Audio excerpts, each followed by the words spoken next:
हम लोग पढ़ रहे थे भू आकृतिक प्रक्रियाएं या जियोमॉर्फिक प्रोसेसेस के बारे में हम लोग पढ़ रहे थे, जिसमें हम लोग अंतरजातीय बल खत्म कर चुके थे और हम लोग बात कर रहे थे बहिर्जातीय बलों के बारे में। और बहिर्जातीय बलों में हमने अपक्षय पढ़ लिया था। अपक्षय हमने पढ़ा था कई प्रकार का होता है, भौतिक अपक्षय, रासायनिक अपक्षय, जैविक अपक्षय के बारे में हमने बात करी थी। साथ ही साथ हमने ये भी जाना था कि अपक्षय एक प्रक्रिया है, या मैं कहूँ एक प्राथमिक प्रक्रिया है एक बड़े प्रोसेस की। और वो बड़ा प्रोसेस क्या था? वो बड़ा प्रोसेस था अनाच्छादन, या इसी को कहा जाता है डेन्यूडेशन। तो डेन्यूडेशन का फर्स्ट फेज, या मैं कहूँ डेन्यूडेशन का जो इनिशियल फेज है, उसको आप क्या कहोगे? उसको आप कहते हो अपक्षय। उसको आप क्या कहते हो? इसके प्राथमिक, या मैं कहूँ इसकी जो प्राइमरी स्टेज है, किसकी? डेन्यूडेशन की जो प्राइमरी स्टेज है, इसको आप किस नाम से जानते हो? इसको आप वेदरिंग के नाम से जानते हो। इसको आप अपक्षय के नाम से जानते हो। ये बातें हमारे हो चुकी थी। तो अनाच्छादन में क्या सिर्फ अपक्षय होता है? तो हमने देखा था नहीं, अपक्षय के साथ साथ आपको अपर्दन, वहन, वृहद संचलन और अपक्षय देखने को मिलेगा। किसमें? अनाच्छादन में। इसके बाद हमने बात करी थी कि विषमताएं कौन पैदा करता है इस भूपटल पे।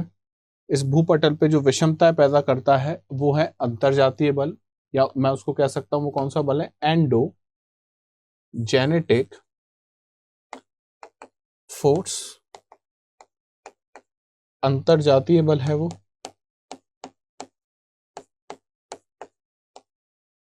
ये क्या पैदा करता है? बहुत सारी विषमताएं पैदा करता है। ये कहाँ पे पैदा करेगा?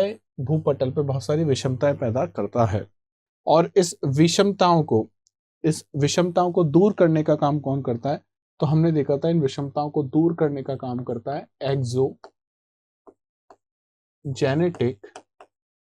फोर्स, या मैं कहूं बहिर्जातीय जो बल है वो क्या काम करता है? इन विषमताओं को दूर करने की कोशिश करता है। बहिर्जातीय बल विषमताओं को दूर करते हैं, अंतरजातीय बल विषमताओं को पैदा करते हैं। हमने देखा था कि जो अनाच्छादन है ये दो प्रकार से हो सकता है। अनाच्छादन कितने कितने प्रकार से हो सकता है? दो प्रकार से हो सकता है। क्या मैं यहाँ पे ये भी लिख सकता हूं कि डेन्यूडेशन या अनाच्छादन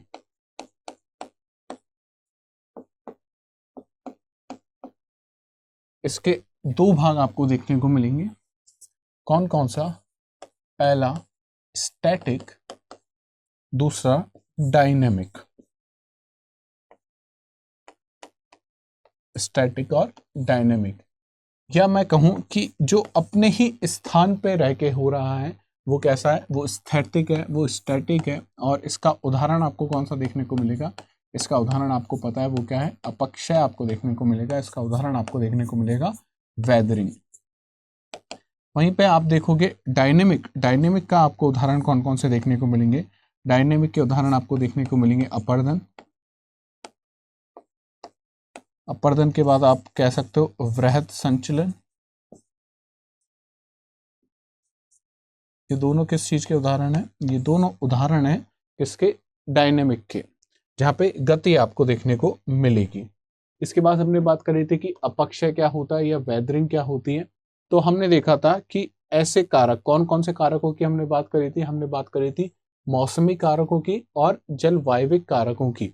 ऐसे इन कारकों की वजह से क्या होता है, जो भूपटल पे जो भी शैलें हैं उन पे कुछ प्रभाव पड़ेगा। वो प्रभाव क्या होगा? वो जो बड़ी शैलें वो छोटे छोटे अवसादों में परिवर्तित हो जाती हैं, और इसी को हमने क्या कहा था? इसी को हमने कहा था अपक्षय कहा था, इसी को वेदरिंग कहा था। ये प्राथमिक अवस्था है किसकी? अनाच्छादन की, डेन्यूडेशन की। साथ ही साथ हमको ये भी पता है कि ये कैसा है? इन सीटू है, ये स्वस्थाने है, और इसी से मिट्टी और खनिज का निर्माण भी होता है। ये सारी बातें हमने कर ली थी।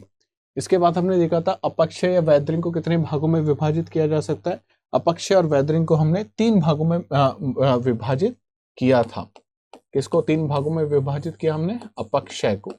कौन कौन से थे वो 3 भाग? तो वो 3 भाग थे आपका, सबसे पहला हमने देखा था भौतिक अपक्षय, भौतिक अपक्षय। इसके बाद हमने बात करी थी रासायनिक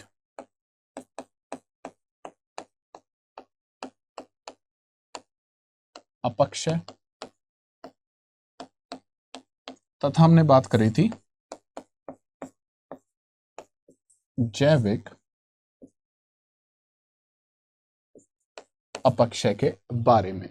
साथ ही साथ हमने ये भी देखा था कि ये जो तीनों हैं, ये तीनों साथ साथ कार्य करते हैं। ये कभी भी ऐसा नहीं होगा सिर्फ भौतिक अपक्षय कार्य कर रहा हो या रासायनिक अपक्षय कार्य कर रहा हो या जैविक अपक्षय कार्य कर रहा हो, तीनों एक साथ कार्य करेंगे। हाँ, ये हो सकता है कि किसी का प्रभाव आपको ज्यादा देखने को मिल जाए। इसमें हमने फिर बात करी थी कि सबसे इंपॉर्टेंट या कौन सा आपको था, भौतिक अपक्षय हमने सबसे पहले देखा था, जिसको कहा जाता है फिजिकल वेदरिंग। फिजिकल वेदरिंग में हमने देखा था तापमान में परिवर्तन हो रहा है, तापमान में परिवर्तन हो रहा है तो संकुचन होगा, प्रसार होगा। जल का क्रिस्टलीकरण हो रहा है, जल के क्रिस्टलीकरण में हम देख रहे थे कि तापमान जब कम होगा तो जो जल है वो किस में परिवर्तित हो जाएगा, क्रिस्टल में परिवर्तित हो जाएगा, बर्फ में परिवर्तित हो जाएगा। दबाव में कमी, ऊपर वाली जो चट्टानें हैं वो हट गई तो क्या होगा, दबाव में कमी। और वनस्पति और जीवों द्वारा कौन सी क्रिया होगी, यांत्रिक क्रिया। इन सब के कारण क्या होगा, भौतिक अपक्षय आपको देखने को मिलेगा। वही हमने बात करी थी रासायनिक अपक्षय की। रासायनिक अपक्षय में हमने 4 चीजें देखी थी, हाइड्रेशन, हाइड्रोलाइसिस, ऑक्सीडेशन, कार्बोनेशन एवं डीकार्बोनेशन। ये हमने कहा था जल योजन, जल अपघटन, ऑक्सीकरण और कार्बोनेशन। नाम से पता चल रहा है कि जल अगर जुड़ रहा है तो जल योजन हो रहा होगा, जल के साथ क्रिया हो रही है तो जल अपघटन हो रहा होगा, ऑक्सीजन जुड़ रहा है तो ऑक्सीजन होगा, कार्बन जुड़ रहा है, कार्बन अलग हो रहा है तो कार्बोनेशन और डीकार्बोनेशन होगा। इसमें हमने कार्बोनेशन डीकार्बोनेशन में आपको याद होगा कि हमने एक रिएक्शन भी पढ़ी थी। कौन सी रिएक्शन आपको याद होना चाहिए कि हमने देखा था कि पानी के साथ कौन सी गैस के साथ पानी मिलता है, CO2 के साथ जब पानी मिलता है तो किसका निर्माण करता है, वो कार्बनिक अम्ल का निर्माण करता है, H2CO3 का निर्माण वो करता है। ये जब H2CO3 किसके साथ क्रिया करेगा, कैल्शियम कार्बोनेट के साथ जब क्रिया करेगा तब क्या बनेगा, बाइकार्बोनेट का निर्माण होगा। और वो बाइकार्बोनेट कहाँ पे चले जाते हैं, वो जो अंडरग्राउंड वाटर है, जो भूजल पानी है उसके साथ मिल जाते हैं। तो ये हमने बात करी थी किसमें, कार्बोनेशन और डीकार्बोनेशन में। ऑक्सीडेशन में हमने देखा था कि कौन जुड़ रहा है, इनके साथ ऑक्सीजन का जुड़ रहा है। ऑक्सीजन हमने देखा था बहुत आसानी से किसके साथ जुड़ जाती है, लोह धातु के साथ, लोह के जो यौगिक हैं उनके साथ, या आयरन के जो यौगिक हैं उनके साथ जुड़ जाती है। जल अपघटन, जल अपघटन कहाँ पे देखने को मिल सकता है, कहीं पे भी कोई चूने की चट्टान है उसके साथ अगर रिएक्शन हो रही है तो क्या हो रहा होगा, जल अपघटन हो रहा होगा। और जल अगर जुड़ जाए, हमने देखा था जिप्सम का जब निर्माण होता है तो उसमें क्या होता है, जल योजन हो जाता है, जल जुड़ जाता है तो इसको क्या कहा जाता है, जल योजन कहा जाता है। तो हमने एक लास्ट में एक चार्ट भी देखा था अगर आपको याद हो, तो हमने कहा था कि जो अपक्षय है, इस प्रकार की जो चीजें हैं लास्ट में, जिसको आप कहते हो कि समरी वाले जो नोट्स होते हैं, ये आपके लिए रिवीजन के लिए बहुत इंपॉर्टेंट होते हैं। अपक्षय हमने देखा कितने प्रकार का देखने को मिलेगा, 3 प्रकार का देखने को मिलेगा। कौन कौन सा था, पहला था जिसको आपने नाम दिया फिजिकल, या मैं कह सकता हूं भौतिक। दूसरा हो सकता है केमिकल, या जिसको कह दूं मैं रासायनिक। तीसरा हो सकता है बायोलॉजिकल, या कह दूं जैविक। अच्छा, इसके बाद हमने कुछ भाग देखे फिजिकल की। जब हमने बात करी थी फिजिकल या मैं कहूँ भौतिक अपक्षय के बारे में जब हमने देखा था तो हमने पाया इसके हमने 4 भाग देखे। कौन कौन से थे वो 4 भाग, तो हमने देखा सबसे पहले तापमान के कारण हो सकता है, तापमान के कारण हो सकता है, टेम्परेचर के कारण हो सकता है। दूसरा हमने देखा था जलीय क्रिस्टल के कारण हो सकता है। वाटर का क्या बन जाए, क्रिस्टल बन जाए। उसके बाद हमने देखा था क्या बात करी थी, हमने कहा था दबाव में कमी, दबाव में कमी, रिडक्शन इन प्रेशर की बात हमने करी थी। और आखिरी जो हमने बात करी थी वो करी थी यांत्रिक क्रिया की। किसकी बात हमने करी थी, यांत्रिक क्रिया की, या मैं कहूं काइनेटिक एनर्जी के बारे में हमने बात करी थी। ये हमने बात करी थी किसके बारे में, भौतिक के बारे में। किसके बारे में हमने बात करी है, भौतिक के बारे में। इसके बाद हमने बात करी थी रासायनिक अपक्षय के बारे में। तो रासायनिक अपक्षय हमने देखा था कितने प्रकार का होता है, हमने ये भी 4 प्रकार का देखा। 4 प्रकार में सबसे पहले हमने बात करा हाइड्रेशन, हाइड्रोलाइसिस,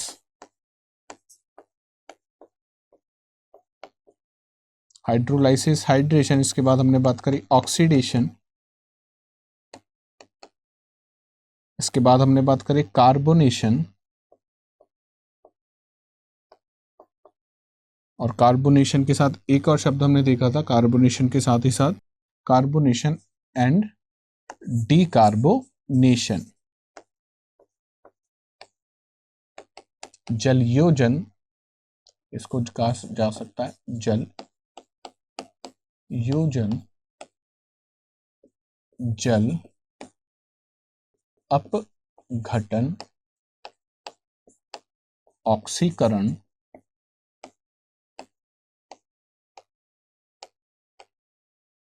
फिर हमने बात करी थी आखिरी में, किसके बारे में बात करी थी आखिरी में, जाते जाते हमने बात करी थी जैविक की।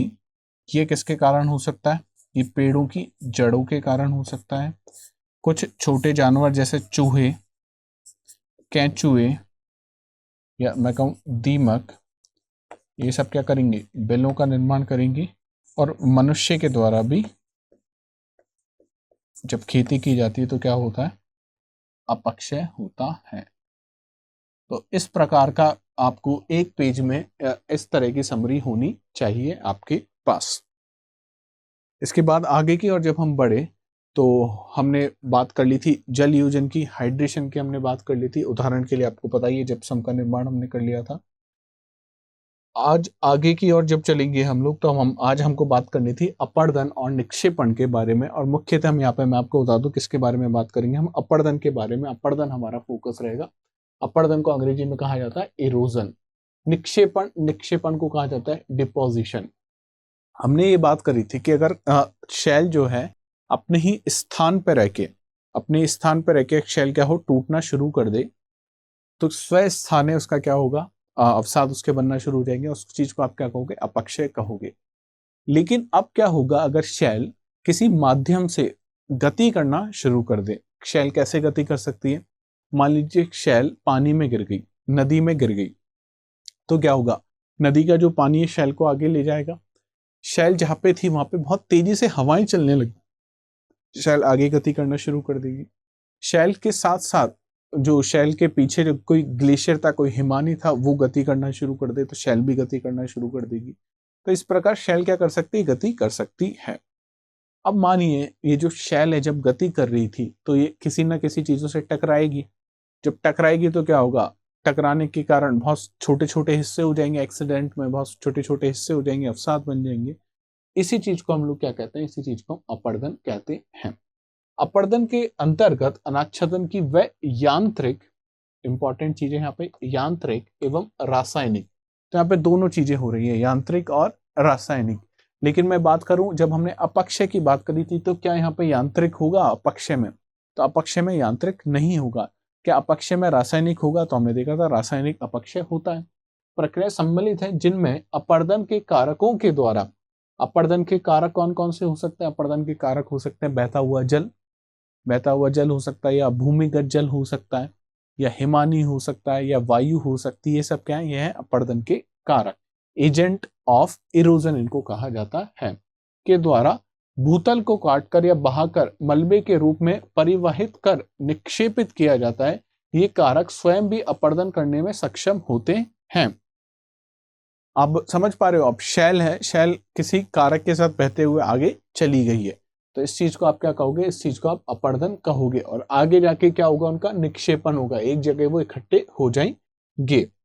आगे की ओर चलते हैं। विशाल चट्टानें जब अपक्षय और अन्य क्रियाओं के द्वारा छोटे छोटे टुकड़ों में टूट जाती हैं, तो छोटे छोटे टुकड़ों की अगर यहाँ पे बात की जाए तो ये बात कर रहा है किसमें, छोटे छोटे टुकड़ों में टूट जाती है, इन्हीं को क्या कहा जाता है, इन्हीं को कहा जाता है अवसाद। क्या कहा जाता है, अवसाद कहा जाता है, या मैं कह दूं इन्हीं को कहते हैं हम लोग सेडिमेंट्स। और इनको कौन से कारक ले जाते हैं अपने साथ, आपने प्रवाहित जल, बहता हुआ जल, बहता हुआ जल का मतलब यहाँ पे नदी ले जाएगी अपने साथ, भूजल ले जाएगा, भूजल ग्राउंड वाटर जो होता है उसको कहते हैं भूजल, हिमनद कोई ग्लेशियर ले जाएगा, वायु ले जाएगी, लहरें ले जाएगी, या धाराएं, समुद्री धाराएं एक स्थान से दूसरे स्थान पर ले जाते हैं। तो ये इंपॉर्टेंट है कि यहाँ पे एक स्थान से दूसरे स्थान तक इनको लेके जाया जा रहा है। ये यहाँ पे शैल है, ये छोटे छोटे क्या बने, इसके अवसाद बने, लेकिन इनको क्या हुआ, इसको ले जाया जा रहा है। या मैं ये भी कह सकता हूँ ये चट्टान जब एक जगह से दूसरी जगह जा रही थी तब ये क्या बने, अवसाद बने। और इनको कौन ले जाएगा, इनको वो कारक ले जाएंगे। और कौन से कारक कहोगे आप इनको, इनको आप कारक कहोगे किसके,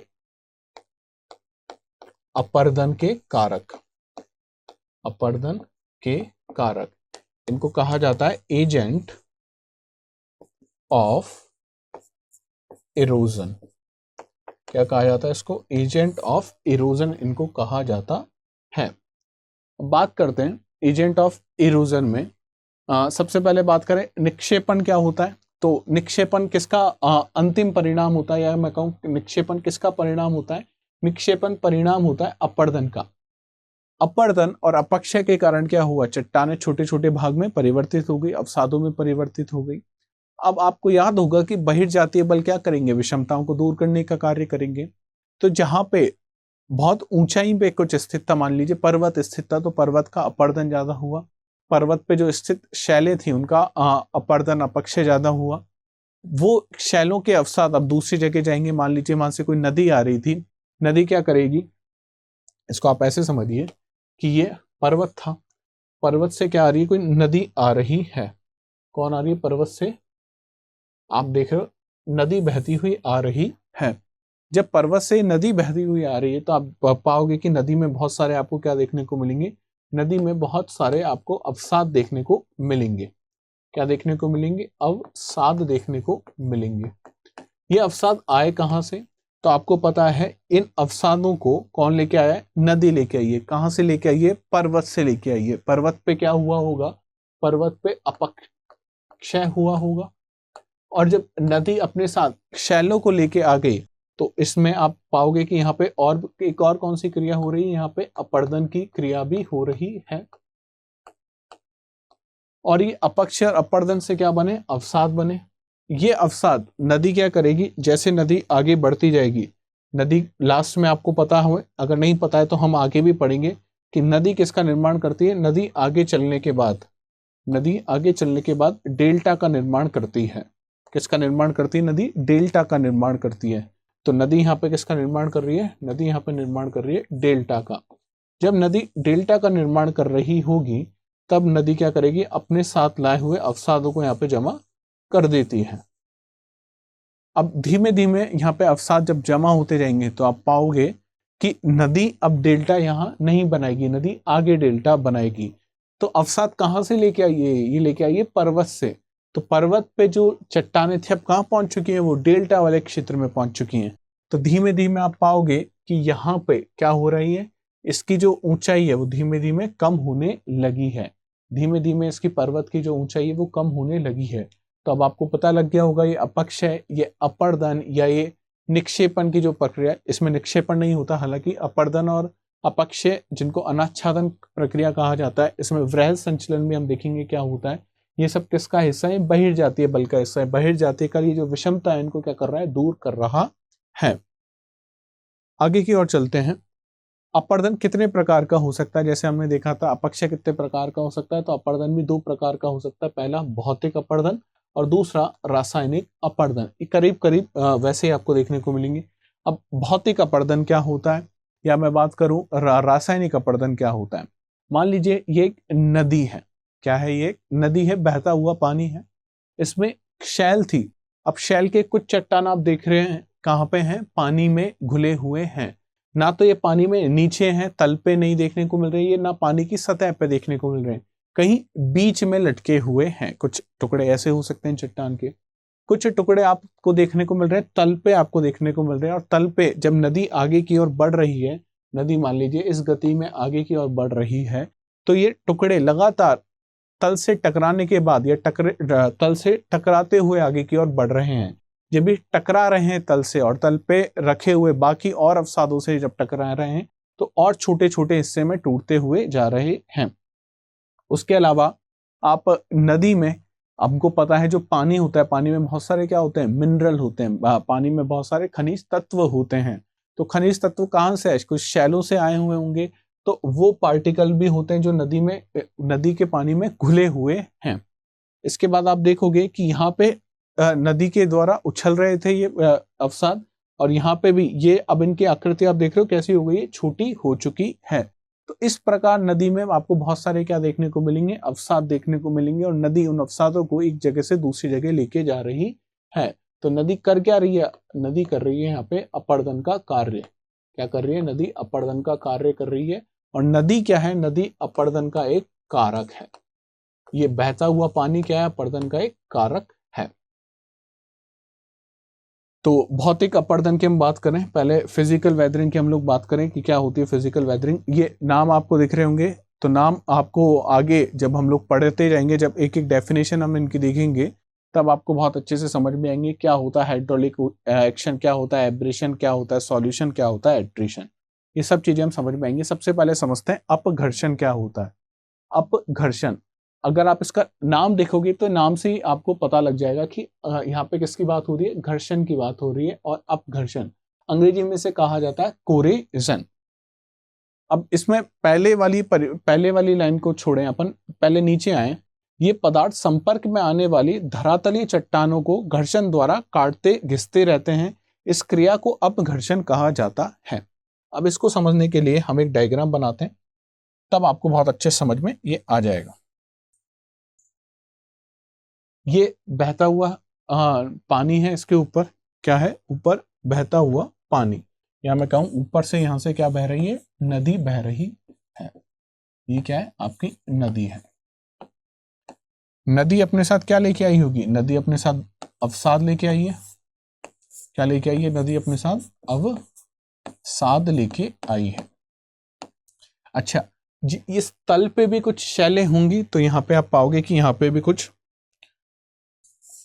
शैलें थी। क्या है, यहां पे भी कुछ शैलें थी। अब ये जो अवसाद हैं, ये किससे टकराएंगे, धीमे धीमे इन शैलों से ये टकराना शुरू करेंगे। यहाँ पे शैलों से टकराना शुरू कर रहे हैं ये अवसाद, ये से टकराया, ये से टकराया। इस प्रकार जब टकराएंगे तो क्या प्रक्रिया होगी, घर्षण की प्रक्रिया होगी। इन दोनों के मध्य घर्षण की प्रक्रिया होगी, जिसको कहा जाता है फ्रिक्शन लगेगा। क्या होगा, फ्रिक्शन लगेगा। अब क्या होता है घर्षण और क्या होता है फ्रिक्शन, पहले ये समझते हैं, उसके बाद ही आप इसको आगे अच्छे से समझ पाओगे। फ्रिक्शन या घर्षण की अगर मैं बात करूं, मान लीजिए ये कोई इंसान है,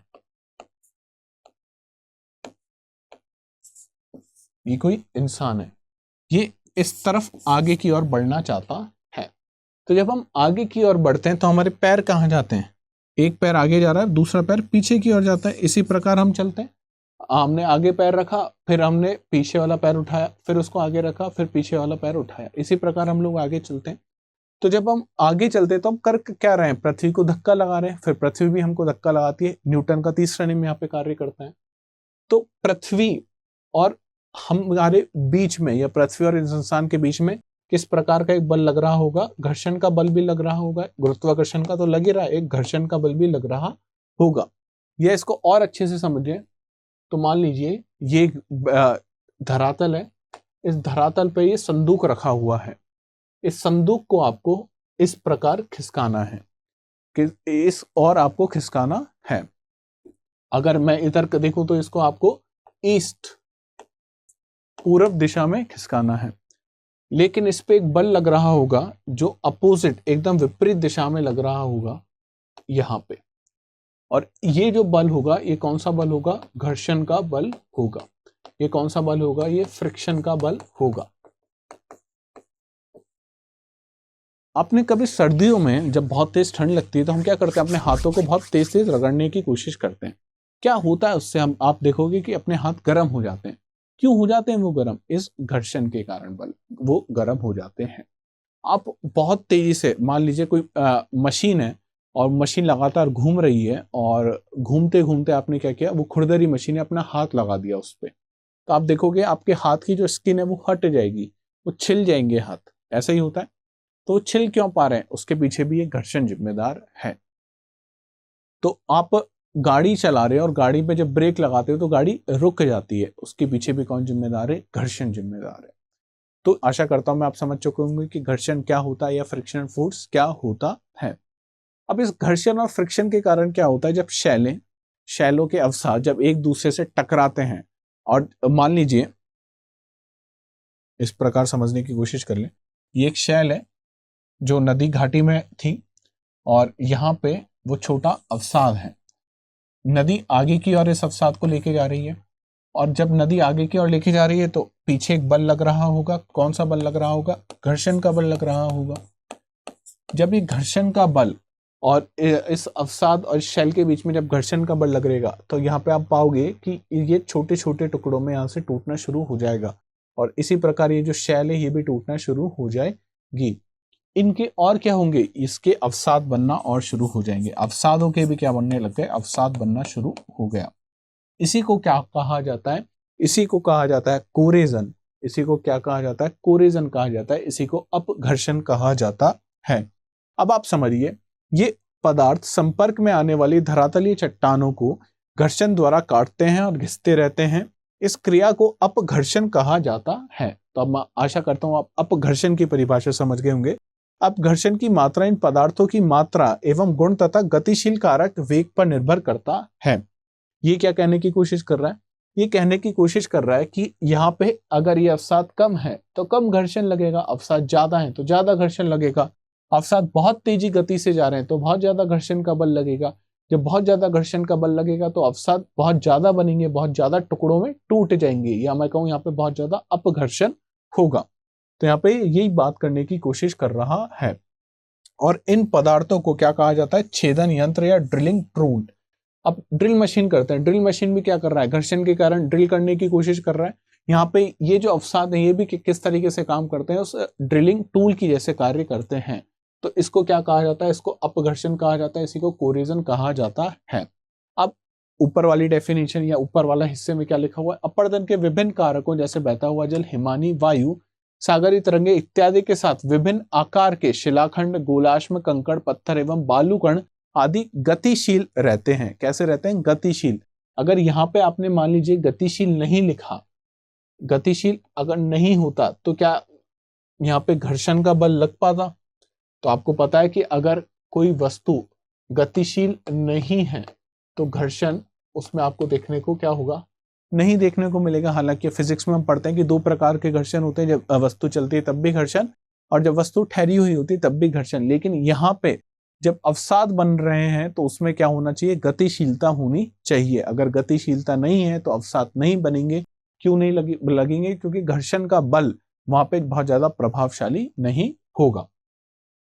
आगे की ओर चलते हैं। आगे की ओर है सन्नी घर्षण, या इसको कहा जाता है एट्रिशन। एट्रिशन में क्या होता है?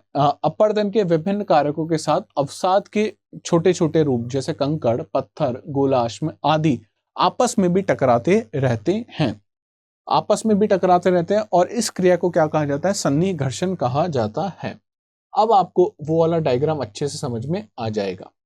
यहाँ पे आपको समझ में आ रहा होगा कि एक दूसरे से टकरा रहे, जब इस सतह पे स्थित जो शैलें हैं उनसे टकरा रहे हैं तो इसको आप क्या कहोगे? इसको आप कोरेजन कहोगे, इसको आप अपघर्षण कहोगे। और वहीं पे जब ये एक दूसरे से टकरा रहे हैं, किससे टकरा रहे हैं? अवसाद एक दूसरे से टकरा रहे हैं, यहाँ पे मैं और अच्छे से बताऊं आपको, तो जो हमने डायग्राम बनाया था इसमें हमने देखा था कि अवसाद शैलों से टकरा रहे हैं, लेकिन ये अवसाद मान लीजिए ये वाला अवसाद इस अवसाद से टकराना शुरू कर दे, ये अवसाद इससे टकरा रहा है, ये अवसाद इससे, ये अवसाद इससे, ये आपस में भी टकराना शुरू कर दें, तो इस प्रक्रिया को आप क्या कहोगे? इस प्रक्रिया को आप सनी घर्षण के नाम से जानोगे, इस प्रक्रिया को आप एट्रिशन के नाम से जानोगे। ये एट्रिशन हो रहा है, आपस में टकरा रहे हैं, और टकरा के आप देख रहे हो कि इनका आकार कितना हो चुका है, बहुत छोटा हो चुका है, बहुत महीन हो चुके हैं। इसके बाद बात करते हैं जल गति क्रिया के बारे में। हाइड्रोलिक एक्शन क्या होता है? हाइड्रोलिक एक्शन आप इससे समझिए कि जब समुद्र है, समुद्र की जो धारा है या समुद्र की जो एनर्जी है, जो यांत्रिक है, इसमें गति है, वो बार बार आके इससे टकरा रही है। ये क्या है?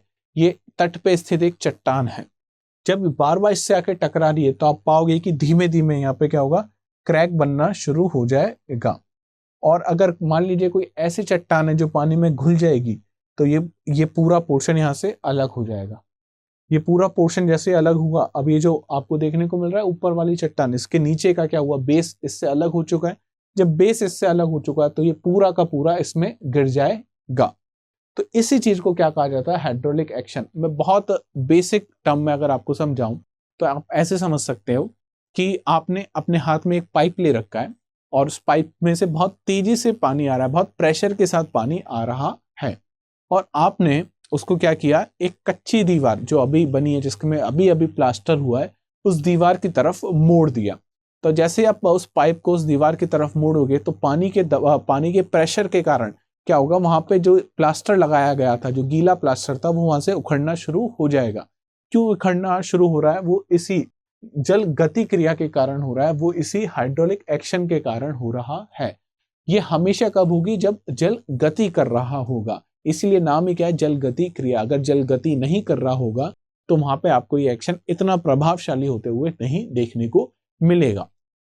आप देखोगे समुद्र की जो धाराएं होती हैं, समुद्र में जो लहरें होती हैं, वो लगातार जो शोर होता है, जो बीच होता है, वहां पे आके टकराती रहती हैं। और वहां पे अगर कोई बड़ी शैल आपने देखी और कुछ साल बाद आप गए और लगातार अगर लहरें आके टकरा रही हैं, तो क्या होगा? उस जो शैल होगी उसका आप देखोगे जो आकार है वो क्या हो चुका है? बहुत कम हो चुका है। या मान लीजिए आपने बहुत बड़ी वहां पे दीवार खड़ी कर दी, तो वो दीवार पे लगातार पानी क्या करेगा? धक्का लगाता रहेगा। उस धक्के को क्या कहा जाता है? जल गति क्रिया कहा जाता है। हाइड्रोलिक एक्शन उसको कहा जाता है। इस क्रिया द्वारा अपर्दन में केवल जल का ही सहयोग होता है, अन्य साधनों का नहीं। नाम ही बता रहा है जल गति क्रिया, तो जल का ही होगा। किसी रासायनिक क्रिया के बिना जल यांत्रिक ढंग से, यहाँ पे ये बात आपको याद करनी कि यहाँ पे सिर्फ यांत्रिक ढंग से कार्य हो रहा होगा, यहाँ पे कोई रासायनिक क्रिया नहीं हो रही होगी। मार्ग में पड़ने वाली चट्टानों के कणों को क्या करता है? धक्के द्वारा ढीला तथा कमजोर बनाता रहता है। तो जैसे प्लास्टर को उसने क्या किया था? ढीला बना दिया था, कमजोर बना दिया, इससे प्लास्टर उखड़ के नीचे आ गया। इसको क्या कहा जाता है? इसको जल गति क्रिया, हाइड्रोलिक एक्शन कहा जाता है। और आखिरी है आपके लिए कैविएशन, या जिसको कहा जाता है गुहिया, क्या कहा जाता है? गुहिकायन क्रिया। कैविएशन, गुहिका आपको पता है, नाम से पता लग रहा है गुफा से बना होगा, और केविएशन केव शब्द से बना हुआ है। अब क्या होता है कि जो अवसाद हैं, ये जो अवसाद हैं, ये क्या करते हैं? मान लीजिए ये नदी घाटी है और यहाँ पे पानी आगे की ओर बह रहा है। ये जो अवसाद है, ये मान लीजिए यहाँ पे अवसाद है। अब ये पानी के कारण कई बार ऐसा होता है कि ऐसे गोल गोल घूमना शुरू हो जाते हैं। जब इस प्रकार ये एक ही जगह पे गोल गोल घूमना शुरू होंगे तो आप पाओगे कि ये इस प्रकार नीचे क्या करना शुरू कर देंगे? नीचे आप देखोगे नीचे ड्रिल करना शुरू कर देंगे। तो क्या किसका निर्माण हो गया? गुफा जैसी आकृति का निर्माण हो गया। इसको क्या कहा जाता है? इसको कहा जाता है कैविएशन। क्या कहते हैं इसको? कैविएशन। इस डायग्राम से आपको बहुत अच्छे से समझ में आ गया कि ये अवसाद है, पानी की गति के कारण इसमें क्या हुआ? गोल गोल घूमना शुरू कर दिया इसने यहाँ पे, और गोल गोल घूमने के साथ इसने किसका निर्माण कर दिया? गुफा जैसी आकृति का निर्माण कर दिया। इससे दो चीजों का निर्माण होता है। कौन कौन सी चीजों का निर्माण होता है? पहला जल गर्तिकाएं, जिनको पॉट होल्स कहा जाता है, और दूसरा जिसको अवनमन कुंड या जिनको प्लंज पूल कहा जाता है। अब क्या होते हैं ये पॉट होल्स और क्या होते हैं ये प्लंज पूल? मैं इनकी आपको तस्वीर दिखा देता हूं जिससे आपको समझ में आ जाएगा।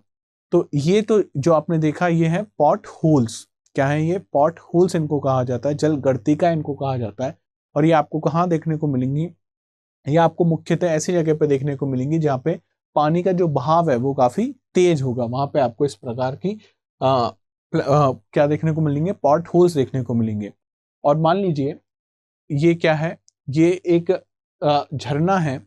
झरना जब आ रहा होगा तो झरने में यहाँ पे पानी के साथ बहुत सारे अवसाद होंगे और वो अवसाद भी गिर रहे होंगे, और ये अवसाद जब यहाँ पे गिरेंगे तो इस चट्टान को क्या करेंगे? कमजोर करते जाएंगे, और धीमे धीमे कमजोर करके और उसी प्रकार अपनी यांत्रिक क्रिया से ये क्या करेंगे? इस वाले हिस्से को अपने से दूर करवा देंगे, या इस वाले हिस्से का क्या कर देंगे? अपर्दन कर देंगे। तो इसको क्या कहा जाता है? इसको कहा जाता है प्लंज पूल, इसको कहते हैं।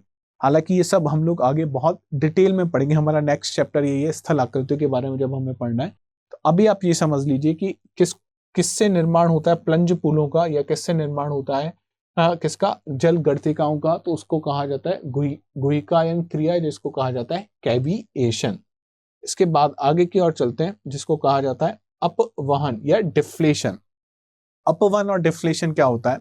जब शुष्क परिस्थिति, अभी तक हम बात कर रहे थे जहां पे बहुत ज्यादा पानी, अब बात कर लेते हैं शुष्क और अर्ध शुष्क परिस्थिति में क्या होगा? छोटे छोटे अवसाद हैं, वो अवसाद बहुत छोटे छोटे हो सकते हैं। जैसे मान लीजिए मिट्टी के छोटे छोटे कण हैं, वो भी क्या अवसाद है? शैलों से ही तो वो बने। तो वो जो अवसाद हैं, वायु एक जगह से दूसरी जगह उनको क्या करती है? अपने साथ ले जाती है। तो इसको क्या कहा जाता है? अपवाहन कहा जाता है। शुष्क तथा अर्ध शुष्क क्षेत्रों में ढीले व बारीक कणों को पवन द्वारा उड़ाकर दूर ले जाने की क्रिया को आप क्या कहते हो? अपवहन कहते हो। यहाँ पे भी कौन सी क्या काम में आ रहा है? यांत्रिक अपक्षय काम में आ रहा है। यांत्रिक क्रिया के कारण ये हो रहा है अपक्षय। तो ये चीज आपको पता लग गई कि अपवहन क्या होगा? शुष्क और अशुष्क परिस्थितियों में होगा। और यहाँ पे कारक कौन है? यहाँ पे कारक है अपर्दन का पवन कारक आपको देखने को मिलेगा। ये आपको देखने को मिल रहा है। पहले यहां से वायु ने छोटे छोटे अवसादों को उठाया, उसको यहाँ पे लेके गई, फिर और तेजी से जब वायु आएगी तो इन अवसादों को उठा के और आगे की ओर वो ले जाएगी। इसको क्या कहा जाता है? इसको अपवहन या डिफ्लेशन कहा जाता है। नेक्स्ट है उत्पाटन, प्लकिंग। ये प्लकिंग और उत्पाटन क्या होता है? तो इसको आप ऐसे समझिए, डायग्राम से आपको अच्छे समझ में आ जाएगा। ये जो आपको पीछे सफेद सफेद दिख रहा है, ये है ग्लेशियर। ये क्या है? एक हिमनद है। और ये जो आपको देखने को मिल रहा है इस कलर में, ये क्या है? ये पहाड़ है जिसपे क्या स्थित है? ये हिमनद स्थित है। अब ये हिमनद ऐसे आप समझ सकते हैं कि ये पहाड़ था, ये वो पर्वत था, और इस पर्वत पे क्या स्थित था? ये हिमनद पूरा स्थित था। अब गुरुत्वाकर्षण बल लगेगा, और गुरुत्वाकर्षण के बल के कारण ये जो हिमनद है ये नीचे की ओर सरकना शुरू हो जाएगा। अब इस पर्वत पे बहुत सारी क्या थी? शैलें थी। यहाँ पे बहुत सारी शैलें थी। जब ये हिमनद, जब ये ग्लेशियर नीचे की ओर सरकेगा तो क्या ये हिमनद इन चट्टानों को, इन शैलों को उखाड़ के अपने साथ नहीं ले जाएगा? इसी क्रिया को क्या कहा जाता है? प्लकिंग कहा जाता है। इसी को क्या कहा जाता है? प्लकिंग कहा जाता है। आप यहाँ पे देखिए, ये हिमनद नीचे की ओर सरक रहा है, नीचे की ओर सरक रहा है, इसको पर्वत से अलग करेगा। पर्वत से अलग करने के बाद आप देख रहे हो ये अपने साथ इसको ले जाएगा। तो इसी को क्या कहा जाता है? इसी को उत्पाटन कहा जाता है, इसको प्लकिंग कहा जाता है। और यहाँ पे जो कारक है वो क्या, कौन कारक है? ये हिमनद कारक है। तो आप देख पा रहे हो कि किस प्रकार से अलग अलग कारकों द्वारा क्या हो रहा है? अलग अलग कारकों द्वारा इरोजन की प्रक्रिया हो रही है, या मैं कहूं यहाँ पे अपर्दन की प्रक्रिया हो रही है। आगे की ओर चलते हैं। आगे की ओर चलने हमारा भौतिक अपर्दन इतना ही है, या मैं कहूं फिजिकल जो इरोजन है वो इतना ही है। नेक्स्ट है हमारा रासायनिक इरोजन, या मैं कहूं रासायनिक अपर्दन, केमिकल इरोजन। इसमें भी हमको कारकों को आप देख रहे हो, बिल्कुल वही दिख रहे हैं। बहता हुआ जल, भूमिगत जल, सागरीय जल, पवन और हिमानी। बहता हुआ जल किस प्रकार अपर्दन कर सकता है? घूलीकरण कर सकता है, उनको अपने आस घूल लिया उसने। अपघर्षण कर सकता है, सन्निघर्षण कर सकता है, जल गति क्रिया कर सकता है। तो आप देखो कि आपने जो जो अभी पहले पढ़ा है किसमें? भौतिक अपर्दन में, उन सबके नाम आपको यहाँ पे देखने को मिल जाएंगे। तो यही क्या है? यही है रासायनिक अपर्दन। रासायनिक अपर्दन, या मैं कहूं यही है वो प्रक्रियाएं जिससे क्या होता है? रासायनिक अपर्दन होता है। अब हमको पता है जब पानी बह रहा है H2O के साथ क्या होगा, कोई जो चट्टान है वो घुल जाएगी, तो उसको आप क्या कहोगे, उसको आप घुलीकरण कहोगे। भूमिगत जल है, भूमिगत जल में मान लीजिए अंडरग्राउंड या भूमि के अंदर आपको कैल्शियम की चट्टान मिल गई, चूना पत्थर की चट्टान मिल गई, तो जब जो चूना पत्थर की चट्टान है वो पानी में बहुत आसानी से घुल जाएगी, तो आप देखोगे कि जो भूमिगत जल है वहां पे भी आपको कौन सी क्रिया देखने को मिल रही है, घुलन क्रिया आपको देखने को मिल रही है। अच्छा, सागरीय जो जल होगा हमने देखा वो बार बार धक्का लगाने की कोशिश करेगा, जल गति क्रिया करेगा। अच्छा, अब आप मेरे को ये बताइए क्या सागरीय जल में घुलनशीलता नहीं होगी? तो आपको पता है कि सागरीय जल के आसपास भी या उन लहरों के आसपास भी कोई ऐसी चट्टान है जो पानी में आसानी से घुल सकती है, तो यहाँ पे भी घुलनशील हो सकता है, यहाँ पे भी क्या बन सकता है, सॉल्यूशन बन सकता है। पवन में हमने देखा अपवहन, अपघर्षण और सन्निघर्षण हो सकता है, साथ ही साथ हिमानी में क्या हो सकता है, अपघर्षण हो सकता है, उत्पाटन हो सकता है। तो ये मैं कहूं कि रासायनिक अपरदन से ज्यादा हम लोगों ने यहाँ पे पढ़ा कि जो भौतिक कारक हैं उनके कारण किस प्रकार कौन कौन सी गतिशील प्रक्रियाएं हो सकती हैं। नेक्स्ट जो हमारा टॉपिक है वो है वृहद संचलन। तो वृहद संचलन से हम लोग नेक्स्ट क्लास में शुरू करेंगे। हमने खत्म कर लिया हमारा अपक्षय, हमने खत्म कर लिया है हमारा अपरदन।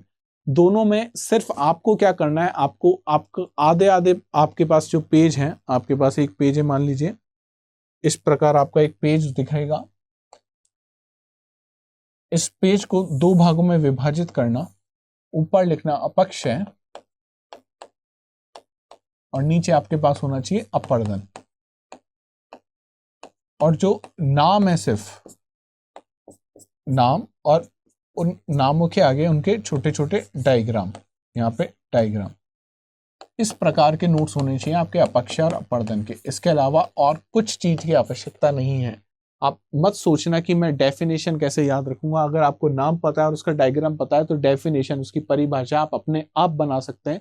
आपको बिल्कुल रटने की जरूरत यहाँ पे नहीं है। आपको सिर्फ नाम पता होना चाहिए कि नाम क्या है और उसका जो डायग्राम है, जो उसका चित्र है वो कैसा दिखता है। बस आपको अगर ये चीज पता है तो आप बहुत अच्छे से इसका उत्तर लिख सकते हैं। आपसे पूछा जा सकता है कि अपक्षय क्या होता है या अपरदन क्या होता है, या अपक्षय अपरदन में क्या डिफरेंस होता है, दोनों के बीच में अंतर बताइए, या कैसे बहिर्जातीय बल कार्य करते हैं उसके बारे में समझाइए। तो वहां पे आपको यही दो टेबलें यही काम में आएंगी। और एक और जो नेक्स्ट हम लोग नेक्स्ट क्लास में देखेंगे, वृहद संचलन, जिसको मास मूवमेंट कहा जाता है, वो तीन चीज आपको पता होनी चाहिए। उसमें भी आप देखोगे कि इसी प्रकार कुछ नाम होंगे, कुछ चित्र होंगे और कुछ परिभाषाएं होंगी। तो नाम और चित्र आपको याद होनी चाहिए, परिभाषाएं आप अपने आप बना सकते हैं। तो मिलते हैं कल, किसके साथ मिलेंगे कल हम लोग? मास मूवमेंट के साथ, या मैं कहूं वृहद संचलन के साथ।